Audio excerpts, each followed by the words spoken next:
বিসমিল্লাহির রহমানির রহিম। আবু হুরায়রা রাদিয়াল্লাহু তাআলা আনহু থেকে বর্ণিত, কিয়ামতের দিন আল্লাহ সুবহানাহু ওয়া তাআলা 3 শ্রেণীর ব্যক্তি দ্বারা জাহান্নামের উদ্বোধন করবেন। প্রথম শ্রেণী হলো এক শ্রেণীর শহীদ, অর্থাৎ এক শ্রেণীর শহীদ কিয়ামতের দিন আল্লাহর সামনে রক্তাক্ত অবস্থায় আসবে। আল্লাহ সুবহানাহু ওয়া তাআলা যদিও তার মনের খবর জানেন, আল্লাহ বলবেন যে তুমি কে? তখন শহীদ বলবে যে আমরা আল্লাহ তোমার সন্তুষ্টির জন্য জিহাদ করেছি। কিন্তু আল্লাহ বলবেন না, তোমরা আমার সন্তুষ্টির জন্য জিহাদ করো নাই, তোমরা জিহাদ করেছো পৃথিবীতে লোক তোমাদের বাহাদুর বলবে, বীর বলবে, এজন্য তোমরা জিহাদ করেছো, তাই পৃথিবীতে এর ফলাফল পেয়ে গেছো। তাই আজকে কিয়ামতের দিন আমার পক্ষ থেকে তোমাদের জন্য কিছু নাই, তোমাদের স্থান চিরস্থায়ী জাহান্নাম। দ্বিতীয় শ্রেণী হলো এক শ্রেণীর দানশীল ব্যক্তি। এক শ্রেণীর দানশীল ব্যক্তি কিয়ামতের দিন আল্লাহর সামনে হাজির হবে। আল্লাহ সুবহানাহু ওয়া তাআলা বলবেন যে তোমরা কারা? যদিও আল্লাহ মানুষের মনের খবর জানে, তবুও আল্লাহ বলবেন। আর তারা বলবে যে আল্লাহ আপনার সন্তুষ্টির জন্য আমরা পৃথিবীতে দান করেছি, সদকা করেছি, মানুষের যার বাড়ি নেই তাদেরকে বাড়ি বানিয়ে দিয়েছি, অভাবগ্রস্ত মানুষকে সাহায্য করেছি।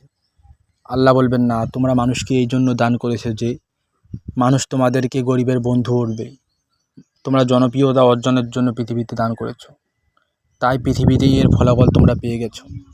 পৃথিবীতে মানুষ তোমাদেরকে দানশীল বলেছে, গরিবের বন্ধু বলেছে। আজকে আখিরাতে কিয়ামতের দিন আল্লাহর পক্ষ থেকে তোমাদের জন্য কিছু নাই, তোমাদের স্থান চিরস্থায়ী জাহান্নাম। তৃতীয় শ্রেণীর এক শ্রেণীর আলেম আল্লাহর সামনে উপস্থিত হবেন। আল্লাহ বলবেন যে তোমরা কারা? তারা বলবে যে আল্লাহ আমরা পৃথিবীতে আপনার দিন কায়েম করেছি, ওয়াজ করেছি, মানুষকে নসিহত করেছি। তখন আল্লাহ সুবহানাহু ওয়া তাআলা বলবেন, তোমরা পৃথিবীতে এই জন্য মানুষকে ওয়াজ করেছো, নসিহত করেছো যে মানুষ তোমাদেরকে আলেম বলবে, তোমাদেরকে শাইখুল হাদিস বলবে, বড় মুহাদ্দিস বলবে।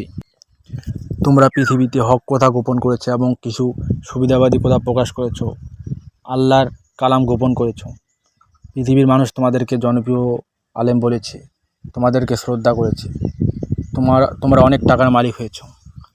তাই আজকে কিয়ামতের দিন আল্লাহর পক্ষ থেকে তোমাদের জন্য কিছু নেই, তোমাদের স্থান চিরস্থায়ী জাহান্নাম। অর্থাৎ কিয়ামতের দিন আল্লাহ লোক দেখানো যত আমল সব ধ্বংস করে দিবেন। আর আল্লাহর সন্তুষ্টির জন্য যেগুলো আমল করা হয়েছে, সে আমলগুলো যদি সরিষার দানার পরিমাণ হয়, আল্লাহ সুবহানাহু ওয়া তাআলা সেটি গ্রহণ করবেন।